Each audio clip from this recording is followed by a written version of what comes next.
Greetings, ninth graders.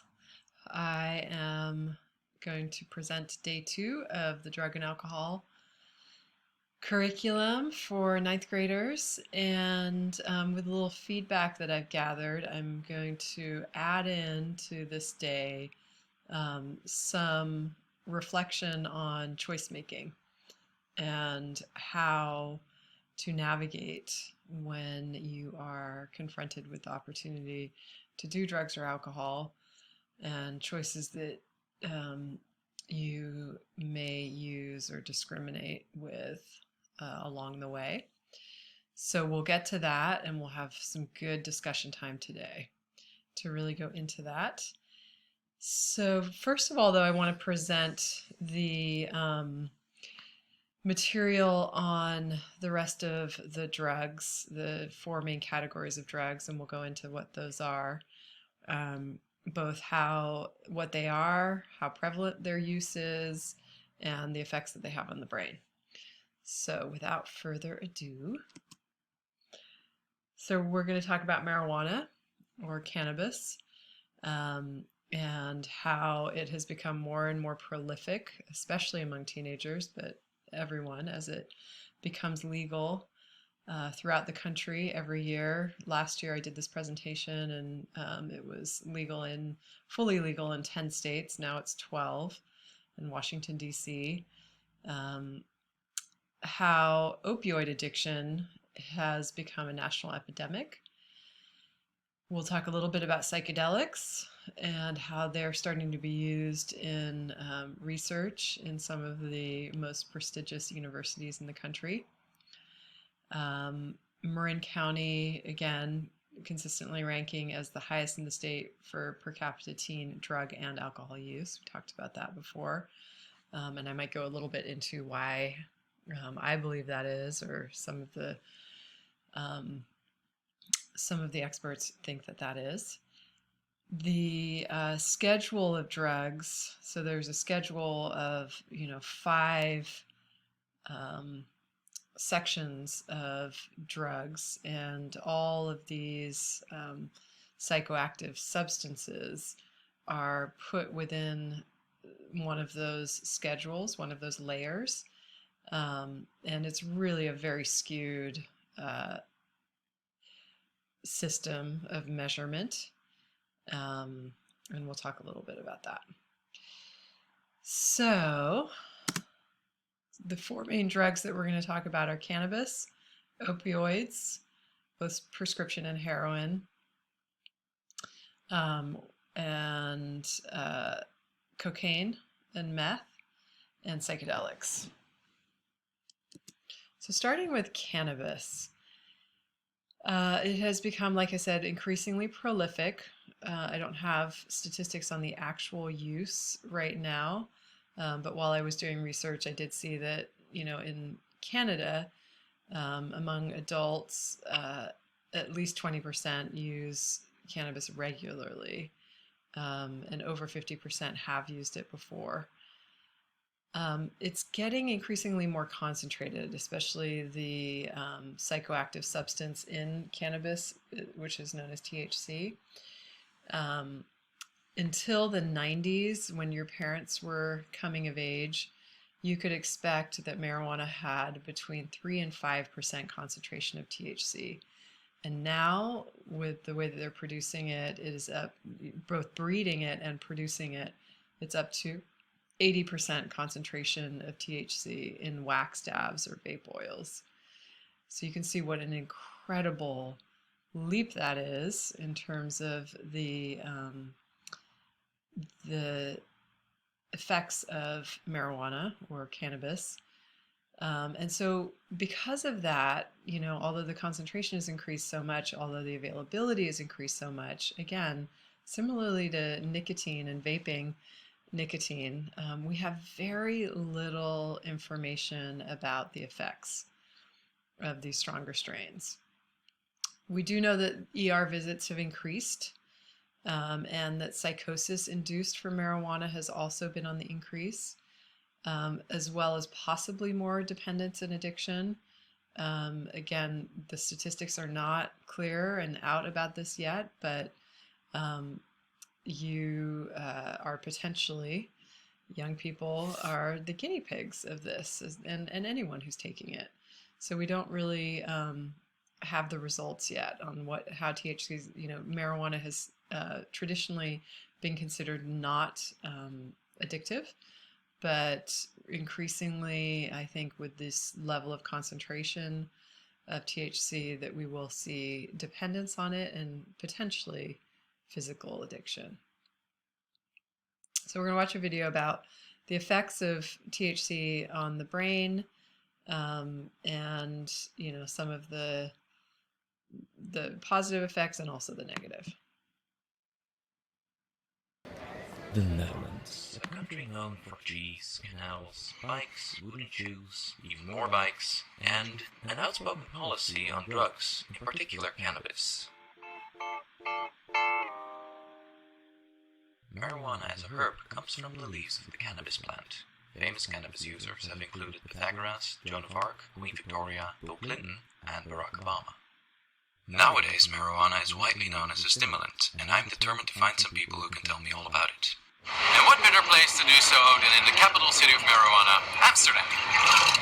Okay, so can you just describe for me how you generally feel when you smoke marijuana? I would say relaxed, good, calm, happy, chill as well. Wat higher effect, nachtlichtjes of zo, dat soort dingen. You get really hungry. Yeah. A lot of chocolate, if you like chocolate. Crisps, snacks, anything. Wieder mit den Jellies und dann wieder Pizza. Klar. Right, and apart from that, your eyes get red, your heart beats faster, and you can no longer count on your memory. I found some volunteers and I want to do 2 tests with them. The first will be about short-term memory, in which they have to remember 6 digits for 30 seconds. And the second will be about motor skills. They tested before and after they smoked some marijuana.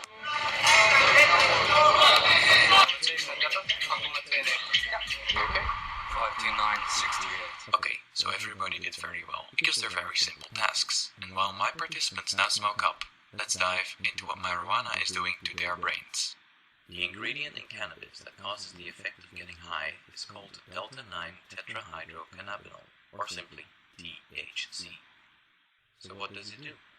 The tiny cells in our brain are called neurons. They have a body with a core or nucleus, and dendrites which receive incoming information. This information is then transferred across the cell to the axons, where the signal is passed on. At the neuron's endings, the terminal buttons, is where the magic happens. The messenger between neurons that transfers the information is a neurotransmitter. Dopamine is a very important example of that. It is in turn held in check by inhibitory neurotransmitters, which block the dopamine release. But there's also anandamide, which briefly prevents these inhibitory neurotransmitters from blocking the release of dopamine, so that it passes on the information. Anandamide therefore has the power to control information about hunger, mood, memory, and pain, but it only does that when and where it is necessary. This is the peaceful system in which a normal and sober brain works. But when you smoke marijuana, this THC comes in. It has the unique property that it looks exactly like anandamide, as if 2 keys fit in the same lock. This lock is, by the way, called a CB1 receptor. So THC can also prevent inhibitory neurotransmitters to block the dopamine release. But the difference from anandamide is that THC is much stronger. It acts everywhere, not only where needed, and it works much longer. So this peaceful chemical system is now totally disrupted, which causes the adverse effects on the body and mind. Let's zoom out. Here is a cross-section of your brain. There are CB1 receptors pretty much everywhere, but the areas where you find most of them are also the regions that are most affected. THC distorts the normal functioning of these regions. If such a brain region is involved in a certain function, this explains the effect of smoking marijuana. For example, when you feel relaxed, that's because THC slows down the cerebellum and the basal ganglia. These regions are involved in motor control, so coordination and balance. When they don't function normally, you become very slow. Marijuana does weird things to your executive functioning, or thinking if you like. Regions involved are the neocortex, which is the outer layer of your brain, and the hippocampus, which is needed for storing memories. I don't know.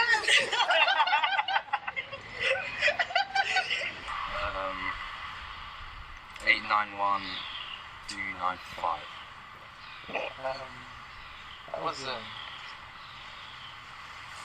That was 291705.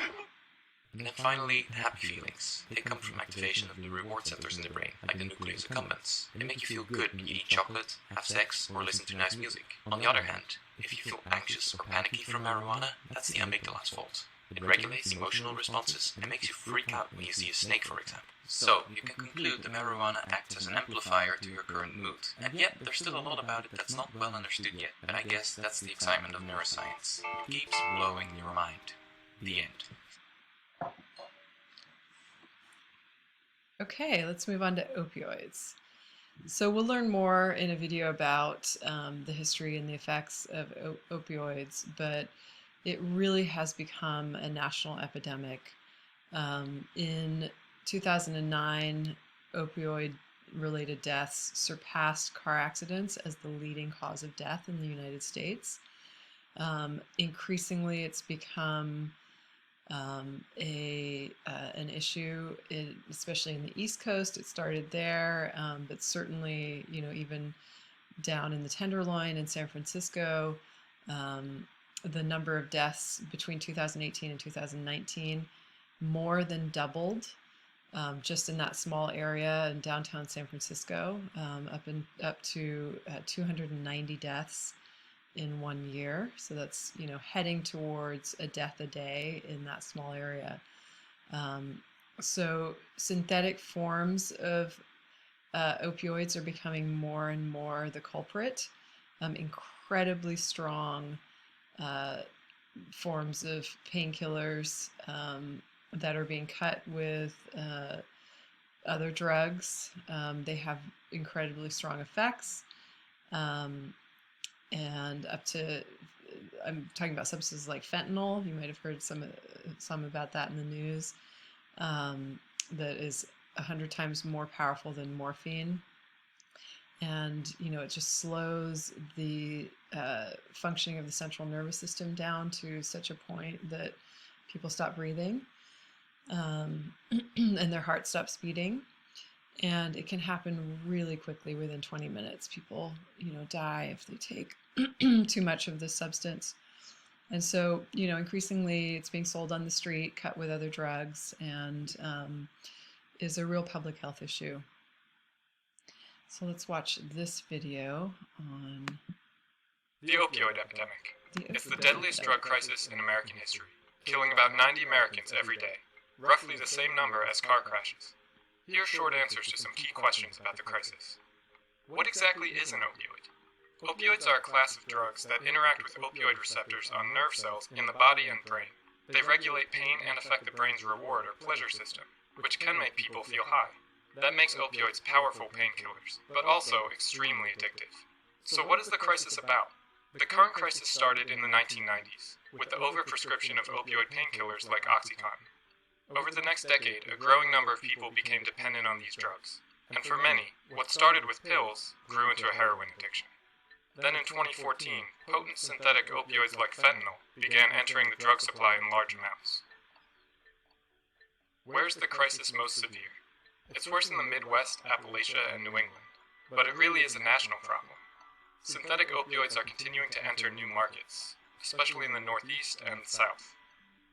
Why has it gotten so much worse in recent years? Decades of opioid overprescription, an influx of cheap heroin, and the emergence of fentanyl, a synthetic opioid that is 50 times more potent than heroin. Shouldn't we just stop prescribing opioids? Not necessarily. Opioids have improved the quality of life for millions of people, particularly cancer patients and those with acute pain. And suddenly removing access to opioids from those who are dependent on them to function could easily push people to more dangerous opioids, like heroin or counterfeit pills. So what can be done? There are many variables, but any solution would require controlling the distribution of prescription opioids, expanding access to medication-assisted treatment, and making naloxone, an overdose antidote, more accessible. In addition, more controversial ideas, like drug checking services or supervised injection sites, may be necessary to slow the rise in overdose deaths.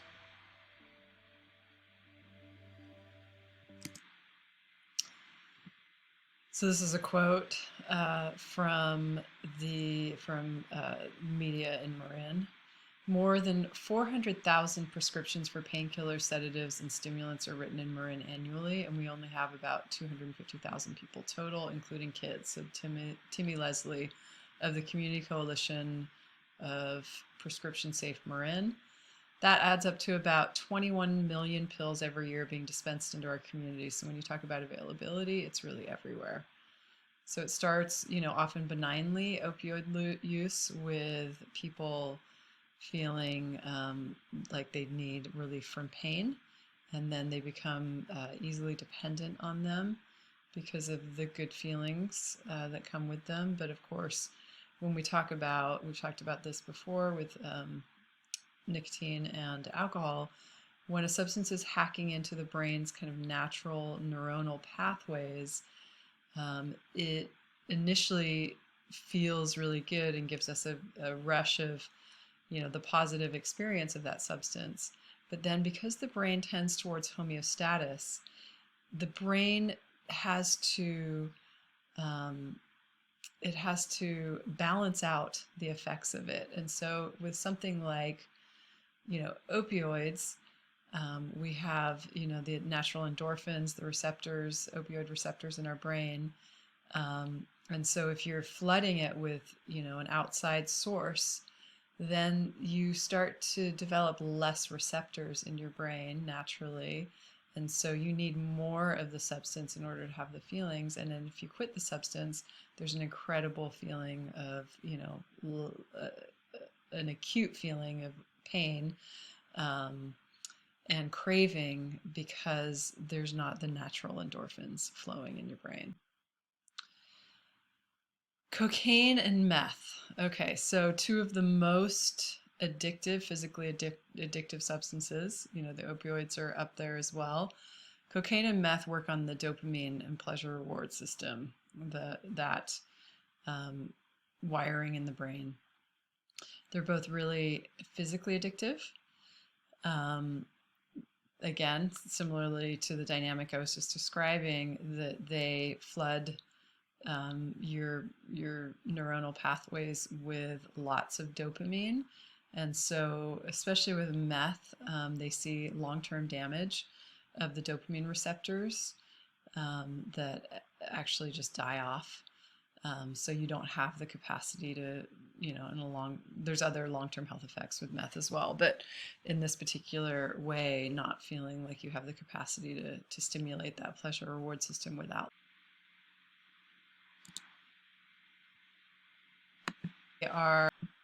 Let's move on. So the category of psychedelics are unique.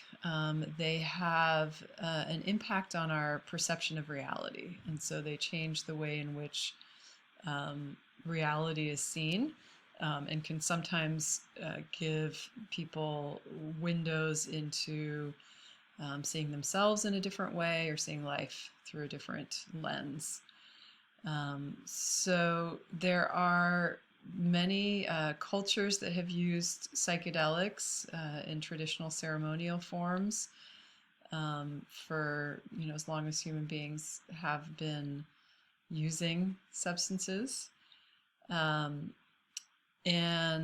they each individual one has the potential to have therapeutic purposes. So they're being studied, the individual substances, psychedelic substances are being studied in various universities around the country, in Johns Hopkins, UCLA, and MDMA or ecstasy is being used to study the effects on post-traumatic stress disorder. Mushrooms are being used for people who are facing terminally ill and facing death. LSD is being used in studies for depression. And I think there are studies with ayahuasca as well, which is a traditional Amazonian substance that contains the psychoactive chemical called DMT. So there's actually many substances in this category, but the main ones that I highlighted here are LSD, mushrooms, MDMA, and ayahuasca. Many of these have been put in the Schedule 1 category of, in terms of safety. The DEA, or Drug Enforcement Agency, has categorized. Schedule 1 is considered the most potentially dangerous because there are unknown medicinal properties of it, and it can create dependence. Turns out LSD and the psychedelics do not create any physical dependence. There's no studies that indicate that there's any physical dependence on them. They're also relatively safe, but the caveat of that is they are contraindicated for any kind of psychosis. And also it makes a big difference the context that you are using these substances in. The studies that are being done on these substances are very controlled environments. So the potential to have a bad trip or a negative experience, depending on the context that you use it in, is very high. And when you're young, your brain is still developing, so you don't know if you have the potential for psychosis. So there is such a thing as drug-induced psychosis that psychedelics have been indicated in. It's rare, but it happens. So we can see a short video on the effects in particular of LSD. They all have pretty similar effects with some unique properties of each. And again, set and setting become the very important rule of thumb around these substances. LSD, also known as acid, is a psychedelic drug famous for altering your perception and creating hallucinations. But how does it actually work, and what is the effect on your body, and more importantly, your brain? Lysergic acid diethylamide was first synthesized in 1938 from a fungus that grew on rye. In 1943, the inventor Albert Hofmann accidentally touched some to his mouth, got high, and became the first person in the world to learn about the psychedelic properties of LSD. Research on the drug took place in the 50s and 60s, but as recreational use began to spread, psychedelic drugs were made an illegal Schedule 1 drug in the US, and the research programs were halted. While other drugs are dosed in grams, a single dose of LSD is measured in 1/100,000th of a gram, which is 1/10 the mass of a grain of sand. LSD affects multiple brain receptors such as the dopamine receptors, adrenergic receptors, and glutamate receptors, but most research is on the stimulatory serotonin receptor 5-HT2A. LSD hits the receptor at an unexpected angle, causing it to fold over the LSD, creating a lid. The LSD is then trapped, which makes this receptor continually fire, causing you to hallucinate. Your body responds by sucking the 5-HT2A receptor into the cell in order to degrade the LSD, but this can take up to 12 plus hours to happen, which is why the high can last so long. Recently, LSD research has seen a revival, and using contemporary neuroimaging techniques, researchers found that the drug causes parts of your brain to communicate in unique ways, especially in the visual cortex, potentially explaining the vivid and complex hallucinations.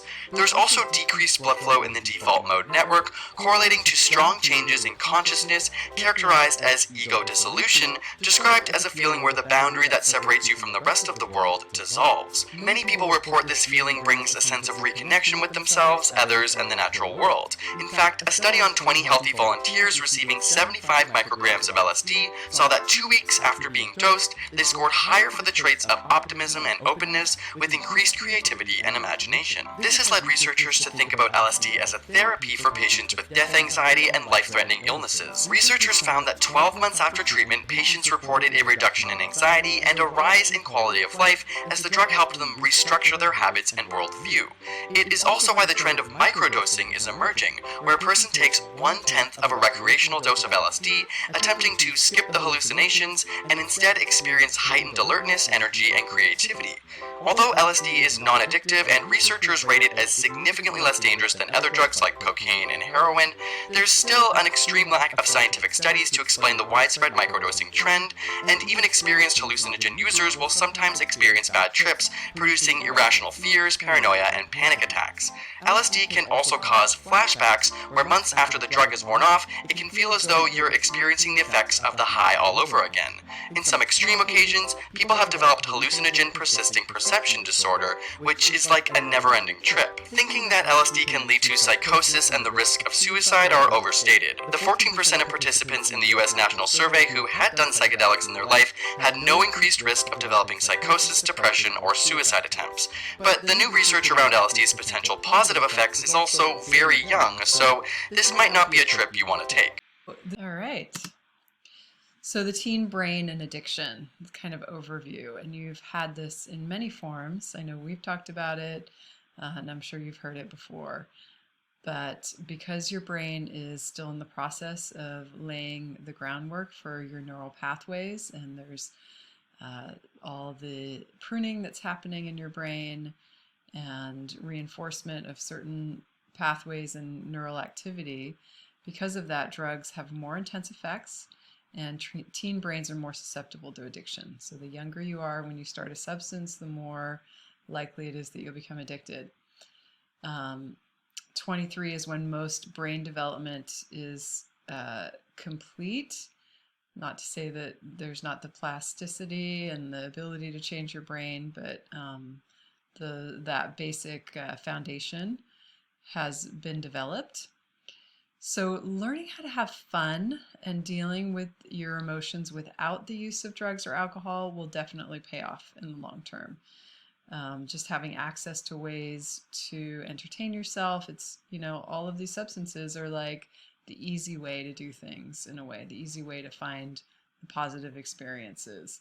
And so if you have many other forms of, accessing good feelings and fun times, then, if you choose to do drugs or alcohol when you're older, then that can be an enhancement, but not a replacement. What does addiction look like? It starts with the level of clinical tolerance, where you start needing more of the substance in order to have the same effects, and then dependence, so that you are, whether it's psychologically or physically dependent. And then addiction, the level of addiction is where you have the irresistible urge to continue seeking and taking the drug despite serious negative consequences. So when it's interfering with your basic functioning in the world, that's the continuum of addiction. And then this, I think, is a really helpful concept that will kind of begin to launch us into starting to discuss making choices for yourself. Because although it's optimal to wait, you're going to be exposed. And so to be able to kind of navigate that, I do think is important. But the drug that you need to be most concerned about is the one that you like. You don't have to worry about methamphetamine or opioids necessarily if that's just not something that you're drawn to. What you do need to be concerned about is the ones that you are drawn to. And so when we were watching the alcohol video last time, the doctor was talking about the teens reporting falling in love with a substance. And so when you fall in love or you find something that you're really into, that's the one that you're going to have a possible relationship with addiction and dependence with. So just becoming alert to, if I really like it, then it might become a problem for me. So let's move on to talking about the choices that you're going to face. We talked about how Marin has a high incidence of use of drugs and alcohol, and so you live in a county where there's going to be exposure. You could be living in a family where there's more exposure, modeling, and we also live in a world that's highly connected, and that there's, a lot of information that you can gather as well as access. And then in adolescence, there's a strong orientation to belong. So one of the questions I have for you is, would you be willing to stand out and assert yourself if you're not feeling comfortable? Would you be willing to stand out from the crowd to, say to your group of friends or to a friend that you're just not comfortable? The feeling of comfort is not there, and that's very important. Baseline, I would say, is like, is it something that is beyond your comfort level? And if it is, then respect yourself, and hopefully you would feel comfortable standing up and asserting yourself. Is your family one in which you can come to agreements before using a substance? So not every family, kind of philosophically orients around this, but some do. And so having the ability to talk through with your parents, if it comes to it, and I try a substance, are you going to punish me? Can you guarantee that you'd come and get me out of a situation if I needed to get out of there? Can I use you as an excuse to get out of a situation if I am feeling uncomfortable? Those are really good things to discuss with your parents. I would imagine most parents are going to say that they discourage the use of drugs and alcohol, but to be able to take it one step further and really ask, like, hypothetically, given these scenarios, so that you're sure that you have, a backup plan. And I think parents can ultimately, there's certain situations friends cannot get you out of. So parents can hopefully be that backup plan. And then setting and safety. Thinking about, what kind of situations would you want to be in if you were, trying alcohol for the first time, if you were trying drugs for the first time, what is optimal for that? And thinking about it beforehand, what's your comfort level? What would make you feel safe? Who are the people that you would want to be with?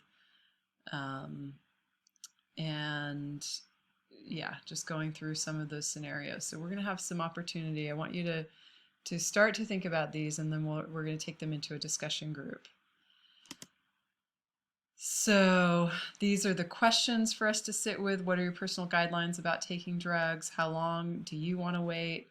In what circumstance would you feel comfortable? Are you willing to assert yourself and say no if you're not comfortable? What's your family orientation? Who could you call if things went bad? If you like a substance, how would you know if it was out of balance? So we're going to give you a few minutes to think about this. You can journal about it, write about it, and then we will go into